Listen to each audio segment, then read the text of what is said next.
Uma umuntu wesifazane ohlanzekile azothi esuka bemthanda.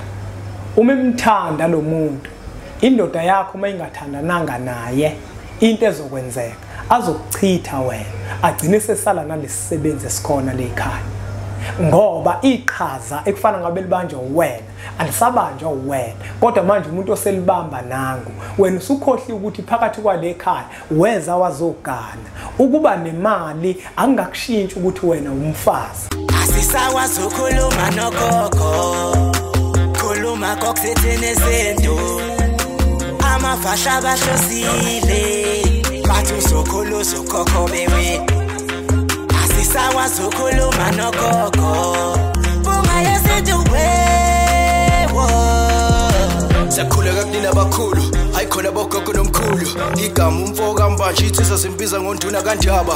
Hayikhona yasuke yahlala, impungu sihlephlela ulwazi. Izinto zaqala zakhanya nenkinga zaphela emphela njaba. Isisa kithi siyakhala, sekhona nenyanga zamanga. Izinto sakithi siyahamba engathi sekhona abafundisi bamanga. Ngiyakhuleka umhlaba wonke nasendaweni zonke nje la kuhamba kufinyele khona lo mfanekiso oqoshiwe. Ake ngazibonge nje namuhla. Ngibona ukuthi kuzoba nani.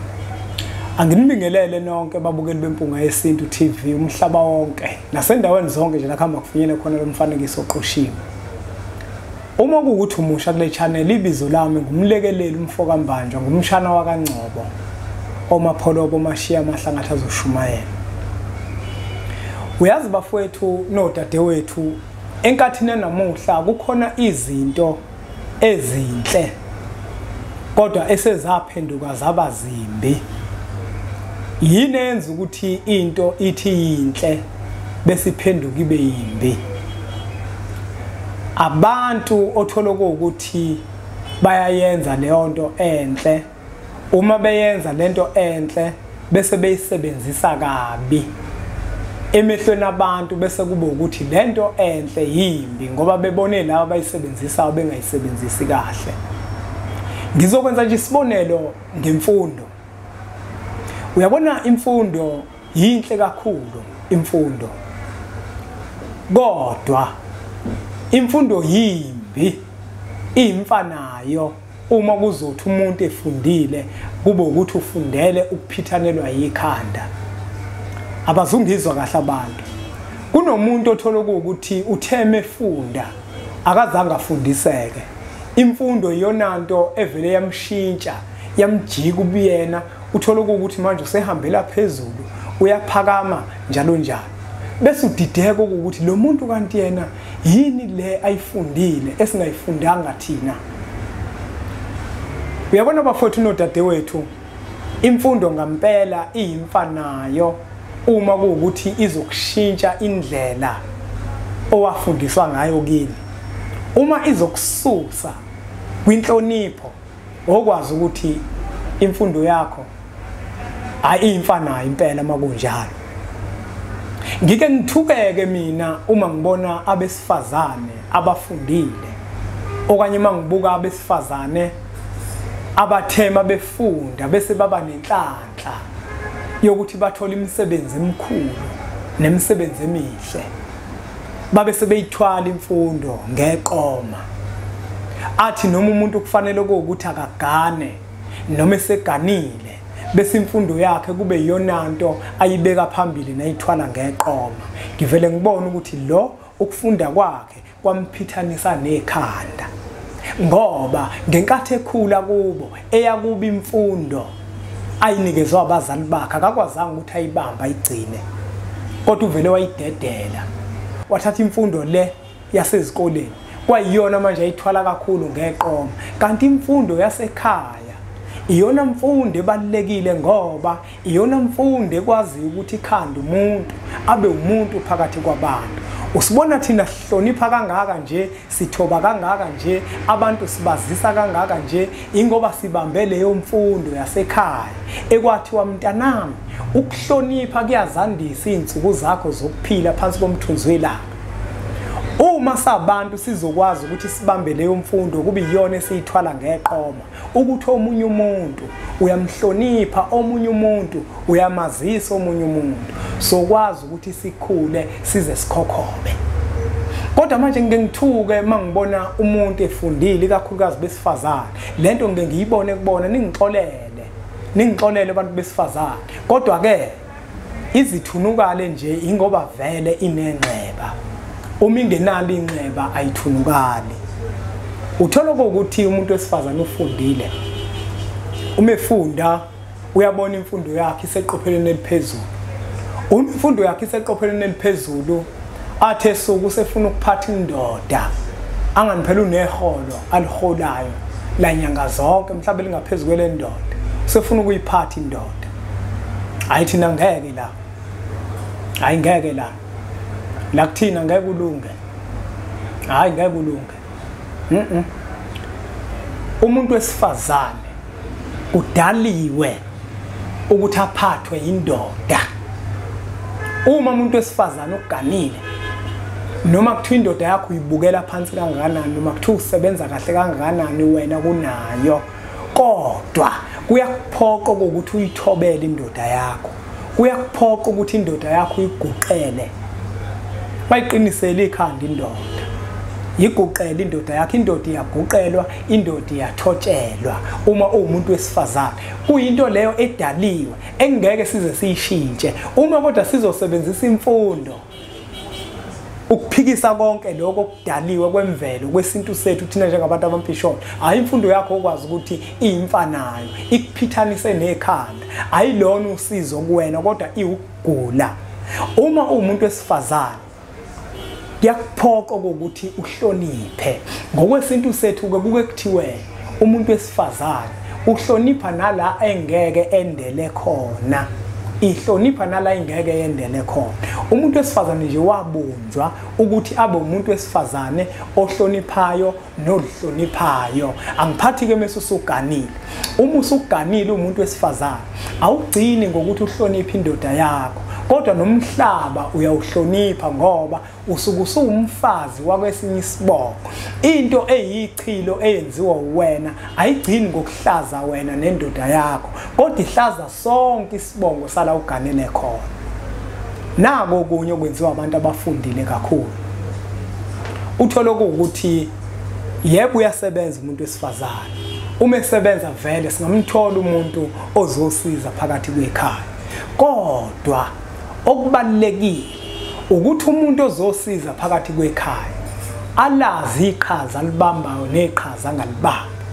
ukuthola ukuthi umuntu wesifazane njengoba esebenza athi yena ukhathele mebuye emsebenzini ukhathele indoda yakhe lekhaya isidla ukudla okuphekwe lo muntu osizayo indoda yakhe lekhaya isiphakelwa ilo muntu lo osizayo phakathi kwekhaya ngingezwakali kabi ngiyazi ukuthi bakhona abakwenzayo iningi labo aliqondi okuthi lokho kusuke kwenzeka kuyiphuthe elikhulu uma uganwa wena njenganensizwa nawe wesifazane ugana awugani wena nsizwa ngoba kuwena oganwayo kodwa kunethonga eliganwayo ngawe nawe wesifazane kunethonga eliganayo ngawe manje lamakhehla lekhaya ngenkathi ethatha isinqumo sokuthi sifuna ukuganwa afuna ukuthola umuntu azokwazi wona ukuthi umuntu osenzele izinto nango umuntu osiphakela ukudla nango uma wena usuzokushintsha wena makoti ngoba nabo usuyasebenza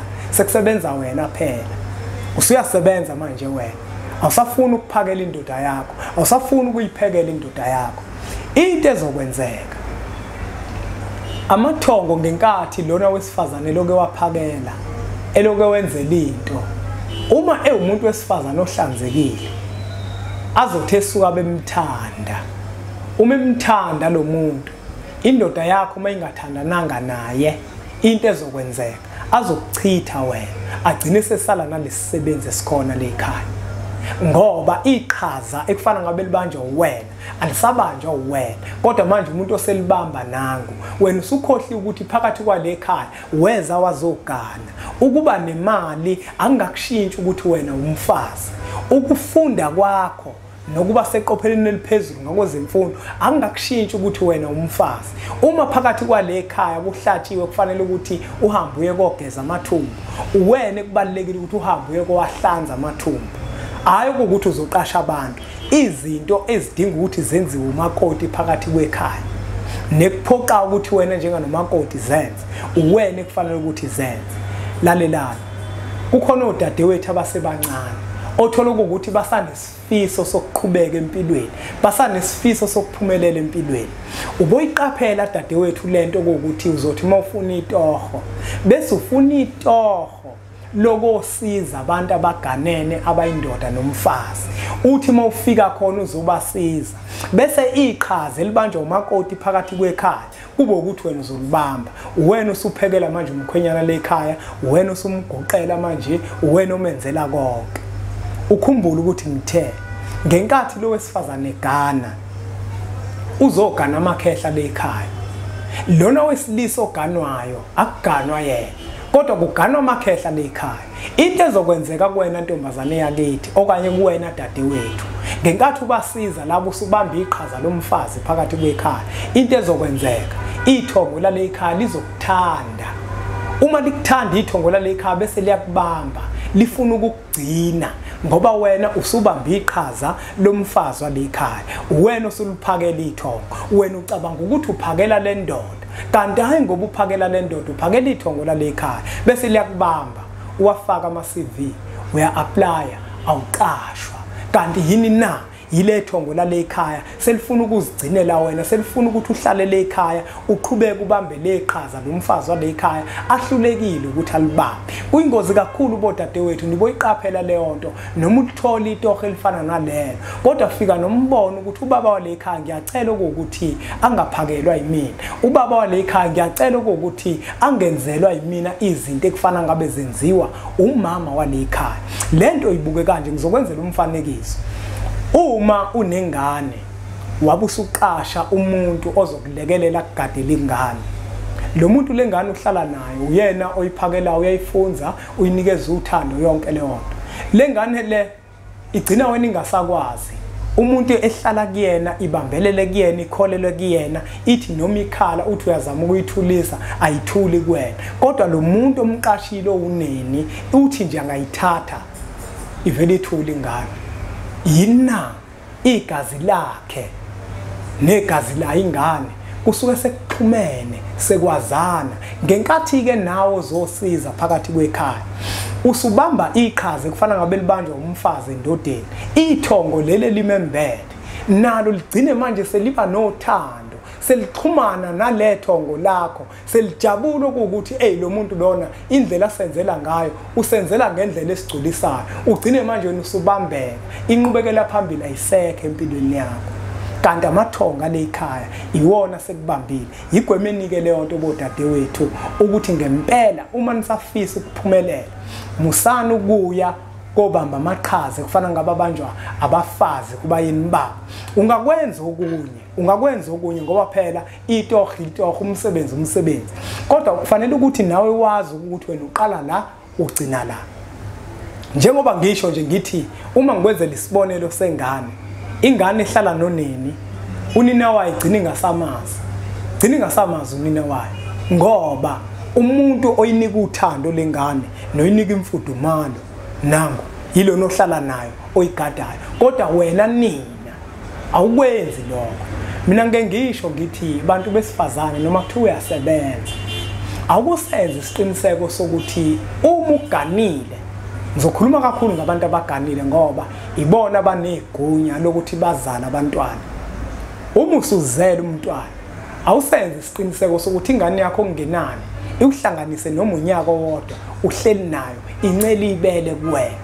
Kungabe ukuthi nje ingane yakho izothi sanenyanga eyodwa usuyayishiya usuyifunela umuntu ozoyigada usuyinika ibhodlela ingane. Ingane ayikincela ibele noma iminyaka izibe emibili ingane lincela ibele, ikhulu ingane idla ibele likanina. Kunento ekhona lapha ebeleni likanina. Othenga incwadi amavahla abahlosile azokuchazela ngokubaleka kokuncela ibele kwengane. Kulungile, angingageqa amagula ngoba angemuki. Ngiyacela bafowethu nodadewethu ukuthi siwuthathe lo mfanekiso oqoshiwe siwudlulisele kwabanye abantu ngoba nakubona uzoba usizo olukhulu. Uma uzidinga incwadi sizibhalayo shayela zona le nombolo lezi. Kukhona incwadi isithini isintu, incwadi yokuqala leyo. Amava ahlabahlosile, incwadi yesibili. Uyokhula uzukhokhobe, incwadi yesithathu.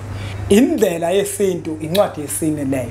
Uma ukuthi futhi uyafisa nje ukufika emphelandaba sizoxoxisana sichushisane kwezinye zezinto ushayela zona inombolo lezi senza inhlelo zokuthi ufike sizohlala phansi sikwazi ukuthi sichushisane kwezinye zezinto ezithinta isintu sethu thina njengalabantu abambishona. Asiqhubeke njalo ke subscribe ku channel ethu enkulu Impunga Yesintu TV bese sithi nje impunga.